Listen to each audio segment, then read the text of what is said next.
말씀은 출애굽기 10장 3절부터 11절까지입니다. 제가 읽는 성경으로 96페이지에 있습니다. 출애굽기 10장 3절부터 11절까지입니다.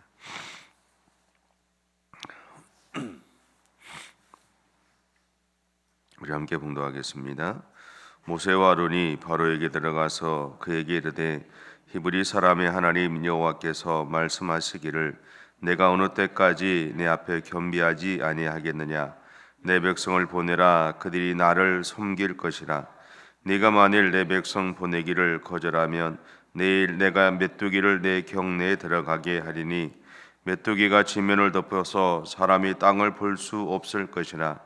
메뚜기가 내게 남은 그것 곧 우박을 면하고 남은 것을 먹으며 너희를 위하여 들에서 자라나는 모든 나무를 먹을 것이며 또 내 집들과 내 모든 신하의 집들과 모든 애굽 사람의 집들에 가득하리니 이는 내 아버지와 내 조상이 이 땅에 있었던 그날로부터 오늘까지 보지 못하였던 것이리라 하셨다 하고 돌이켜 바로에게서 나오니 바로의 신하들이 그에게 말하되 어느 때까지 이 사람이 우리의 함정이 되리이까. 그 사람들을 보내어 그들의 하나님 여호와를 섬기게 하소서. 왕은 아직도 애굽이 망한 줄을 알지 못하시나이까 하고 모세와 아론을 바로에게로 다시 데려오니 바로가 그들에게 이르되 가서 너의 하나님 여호와를 섬기라. 할 자는 누구냐. 우리가 여호와 앞에 절기를 지킬 것인즉 우리가 남녀노소와 양과 소를 데리고 가겠나이다. 바로가 그들에게 이르되 내가 너희와 너희의 어린 아이들을 보내면 여호와가 너희와 함께함과 같으니라. 보라, 그것이 너희에게는 나쁜 것이니라. 그렇게 하지 말고 너희 장정만 가서 여호와를 섬기라. 이것이 너희가 구하는 바니라. 이에 그들이 바로 앞에서 쫓겨나니라. 아멘. 오늘은 메뚜기 재앙에 대한 이야기입니다. 모세는 3절을 통해서 바로에게 하나님의 말씀을 전달하죠. 히브리 사람의 하나님 여호와께서 말씀하시기를 내가 어느 때까지 내 앞에 겸비하지 않겠느냐. 어느 때까지 내 말에 복종하지 않고 순종하지 않고 자신을 낮추지 않겠느냐 이렇게 이야기를 해요. 근데 그렇다면 왜 바로는 하나님을 향해서 계속해서 대항하고 있을까요? 이것을 위해서 우리는 먼저 바로에 대해서 이해함이 좀 필요한데요. 바로라는 사람은 자신을 신이라고 생각했습니다. 그래서 그는 자기 이외에 신이 있다는 것을 인정할 수 없었죠. 그리고 자신이 다른 신에 의해서 재앙을 받고 있다는 것도 인정할 수 없었습니다. 이러한 이유로 바로는 하나님의 역사를 경험하고 있음에도 불구하고 계속해서 저항했던 겁니다. 있을 수 없는, 일어날 수 없는 일들이 일어나는 것 인정할 수 없었기 때문에 그런 저항하는 거죠. 물론 바로가 하나님에게 계속해서 대항했던 이유에 대해서 1절과 2절은 하나님이 바로의 마음을 이렇게 그렇게 고집스럽게 만들었기 때문이다라고도 표현하고요. 또 다른 이유로는 바로가 자신을 백성들에게 애굽을 다스리는 왕인 동시에 신으로 추앙하게 만들었기 때문이다고 만들었기 때문이다라고도 말합니다. 그렇다면 신으로 추앙을 받고 있다면 추앙을 받고 있는 사람은 어떻게 행동할까요? 오늘 바로가 우리에게 사실은 아주 리얼하게 보여주죠. 첫 번째는 이런 사람은 모든 일을 자기 중심으로 생각합니다. 그리고 두 번째로 이런 사람은 자신의 자존심을 지키는 것이 중요하죠.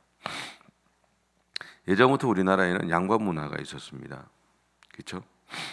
그 결과 우리 안에도 보면 체면을 중시하는 마음이 있습니다. 요즘 세대는 어떤지 잘 모르지만 저까지만 해도 이러한 것들, 이런 생각들을 은연중에 가지고 있습니다. 그래서 우리는 결혼식을 가든지 아니면 장례식을 가든지 그 자리에 맞는 옷을 갖춰 입어야 된다고 생각합니다. 그리고 축의금을 하든 부의금을 하든 어느 정도는 해야 된다라고 하는 그런 생각들을 가지고 있습니다.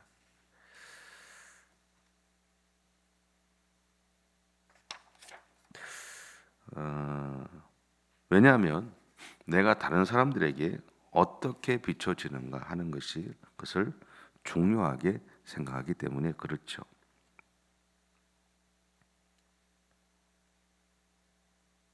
마찬가지로 자신을 신으로 추앙받고 있었던 신이라고 생각했던 바로 입장에서는 자신이 세상에 어떻게 비춰지는가 하는 것 또한 너무나 중요한 일이었습니다.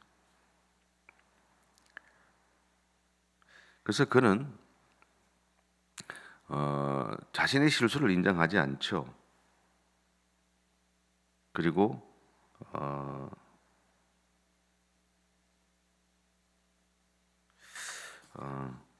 자신의 실수를 인정하지 않고 오히려 다른 사람들에게 자신이 어떻게 비춰지는 것에 대해서 항상 염려를 하고 살아갑니다.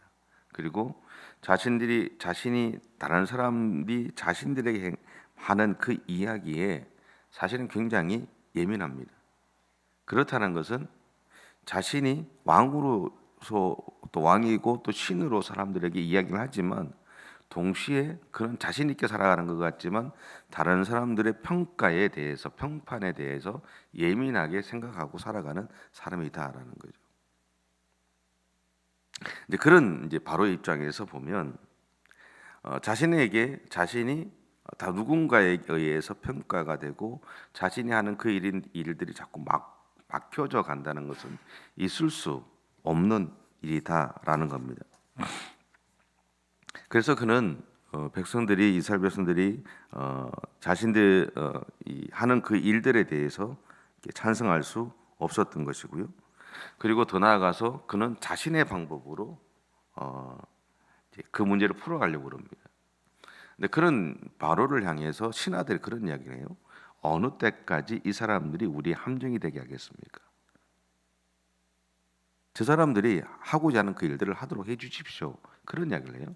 근데 그 의미 속에는 어떤 것이 있냐면 아무런 일이 없을 때 우리 애굽에 그리고 당신의 지배하는 이 시간들 동안 아무런 일이 없거나 아픔이 없을 때는 당신은 우리의 신이었지만 이 문제를 해결하지 못하는 지금 현실에서 당신은 더 이상 우리의 신이 아니다라는 거죠.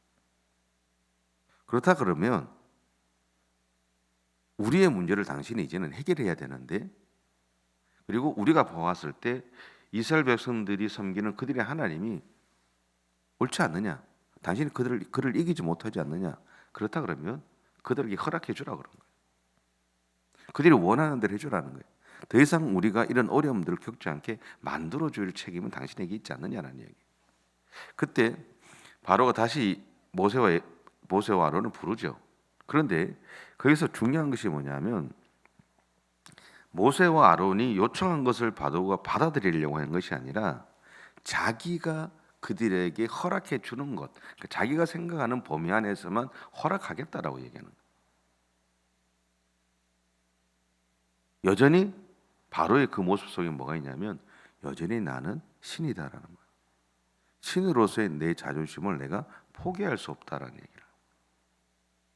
굉장히 자기 중심적이죠. 자기만 생각하는 사람이죠.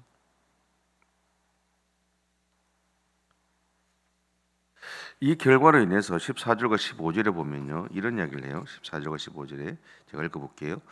메뚜기가 애굽 온 땅에 이르러 그 사방에 내림에 그 피해가 심하니 이런 메뚜기는 전에도 없었고 후에도 없을 것이라. 메뚜기가 온 땅을 덮어 땅이 어둡게 되었으며 메뚜기가 우박에 상하지 아니한 밭의 채소와 나무 열매를 다 먹었으므로 애굽 온 땅에서 나무나 밭의 채소나 푸른 것은 남지 아니하였더라. 애굽 땅에 이러한 메뚜기의 재앙 피해가 있었던 적은 한 번도 없었습니다. 물론 이전에도 애굽에는 메뚜기의 피해가 있어 왔습니다. 그래서 그들은 메뚜기의 피해로부터 자신들이 짓는 농사를 지켜줄 신을 만들었고 그것을 섬기고 있었죠. 하지만 오늘 일어난 메뚜기 재앙은 그들이 생각하던 상상을 넘어선 사건이었던 겁니다. 이 순간 그들이 믿었던 신은 아무것도 할 수 없었고 그들 또한 어떠한 대처도 행할 수 없었어요. 한마디로 전멸했습니다. 근데 이것을 조금 다른 시각으로 보면 하나님은 메뚜기 재앙을 통해서 애굽에서 자신들의 농업을 지킨다고 믿고 섬기던 그 신들에 대해서 심판하셨다고도 할 수 있습니다. 단지 바로의 문제만이 아니라 애굽 사회에 있어서 애굽 사람들이 자신들의 삶을 지켜줄 것이라고 하면서 만들었던 수많은 우상들에 대해서 하나님이 대항하고 그것이 아니다라는 것들을 하나님이 알려주시는 사건이라고 할 수 있다는 거죠. 그래서 이 일로 인해서 애굽 사람들의 마음에는 하나님만이 그들이 찾고 있었던 참된 신이 아닐까라는 생각도 있었을 겁니다. 하지만 그렇다고 해서 그들이 하나님을 믿거나 받아들이는 것은 아닙니다.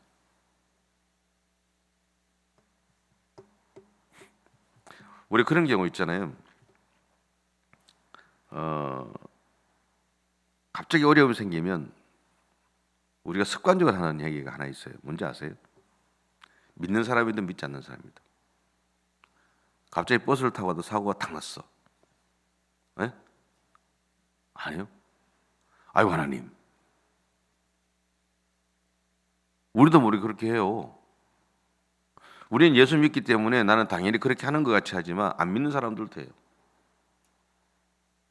그 얘기는 뭐예요? 우리는 모르지만 우리의 인식 속에, 머릿속에, 마음 속에는요, 우리가 하나님으로부터 나왔다는 것들을 알고 있다는 본능 속에서. 근데 우리는 그걸 몰라요. 그러다 보니 믿지 않게 되는 거죠. 안 믿는 사람들은 받아들이지 않게 되는 거예요. 동일한 문제라는 거죠. 몰라서가 아니라 받아들이지 못하는 거예요. 이런 말을 하는 사람들을 만나보신 적이 있을 겁니다. 세상에는 돈으로 안 되는 일이 없어. 요즘도 그렇게 하는 것 같아요. 그죠? 영화를 보거나 TV를 보면 그런 일들이 많은 것 같아요. 근데 세상에서 성공을 하게 되면 세상을 아래로 보는 사람이 있는 것을 이렇게 보게 돼요. 근데 그런 사람들도 이런 이야기 하죠. 자기가 손을 대서 불가능한 것은 없어. 성공하게 되면 그러죠. 그런데요, 세월이 지나고 시대가 바뀌면요, 안 되는 일이 있더라고요. 그렇게 잘 나가던 사람들이 일순간에 나락으로 떨어지는 것을 보게 돼요.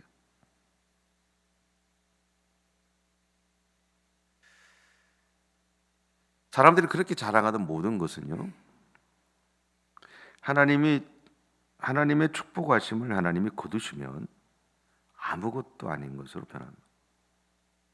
그래서 믿는 사람이든 믿지 않는 사람이든 마찬가지예요.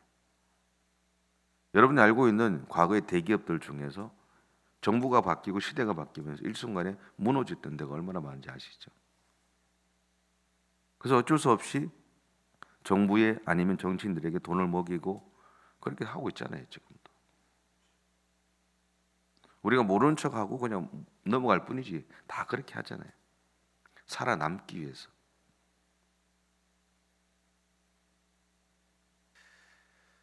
여러분, 오늘 애굽에서 일어난 일을 보면서 우리가 분명히 기억해야 하는 것이 있습니다.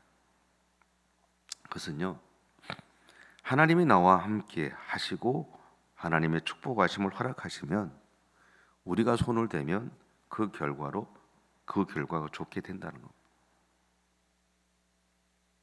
우리의 인생에서 중요한 것은 하나님이 나와 함께 하심이다라는 거예요. 아무리 자신이 위대한 사람이라고 자신을 신과 같이 여겨도 하나님이 그것을 보면 그냥 일개 사람일 뿐이다라는 거예요. 하나님이 그를 향한 손을 한번 휘두르 버리면 아무것도 아니다라는 거예요. 자기 스스로의 착각 속에 살아가는 자신을 볼 수밖에 없는 현실 속에 있다는 것이고, 자기를 신으로 믿고 따라갔던 수많은 사람들로부터 오히려 비난을 받게 되는 상황에 몰릴 수밖에 없다라는 것. 내가 자랑하는 것, 내가 뭔가를 이루었던 것들, 내 의가 되고 나의 어떤 꿈이 되고 나의 모든 것이 되었던 모든 것들이 하나님이 일순간 하나님이 나와 함께 하시지 않으면 그것은 그냥 뜬구름과 같이 바뀌어 버린다라는 겁니다. 우리는 내가 열심히 해서 뭔가를 이루었을 때 나의 삶이 계속해서 좋은 것으로 이루어질 것이라고 생각하고 살아갑니다. 저 같은 목사도 마찬가지예요. 저도 예전에 열심히 노력하면 목회 성공할 줄 알았어요. 아니더라고요. 하나님이 열어주셔야 되는 거예요. 예전에 서울에 있을 때 청년들을 할 때 한 50명 모이던 아이들이 나중에는 한 4년 후에 한 200명 모였어요. 열심히 노력했죠. 열심히 노력했어요. 근데 4년째 되던 해에 매주 아이들이 왔어요. 매주. 전도된 거 아니에요. 그때 제가 느낀 게 하나 있어요. 그게 뭐냐면 부흥이라는 것, 그것은 하나님이 기름 부어 주셔야 되는구나. 하나님이 열어주셔야 되는구나. 내가 열심히 하는 것도 있지만 하나님의 기름 부으심이 있어야 되는구나. 부산에 가서 제가 앞으로 목회를 이렇게 하겠다 할 때 한 분이 손을 들었어요. 목사님, 교회 부흥에 대해서 목사님이 아주 자신이 있고 생각이 많은데 그럼 교회 부흥을 위한 획기적인 프로그램이 있습니까? 그러더라고요. 없다 그랬어요. 획기적인 프로그램은 없어요. 우리는 그것이 성공을 이루어가는 것이라고 생각할지 모르지만 프로그램으로 교회가 부흥하는 게 아닙니다. 교회의 부흥은 내가 하나님 앞에서 올바르게 살아가려고 애를 쓰고 그 위에 하나님의 기름 부으심이 있어야 되는 거예요.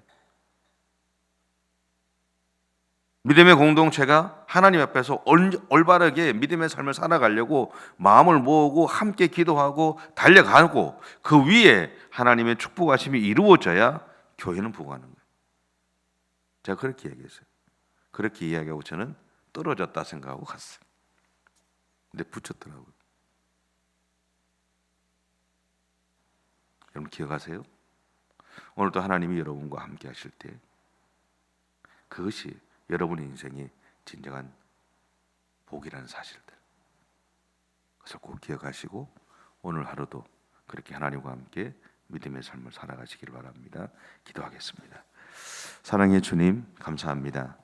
우리를 사랑하셔서 우리가 하나님의 사람으로 살아갈 수 있도록 오늘도 은혜를 주셔서 감사합니다.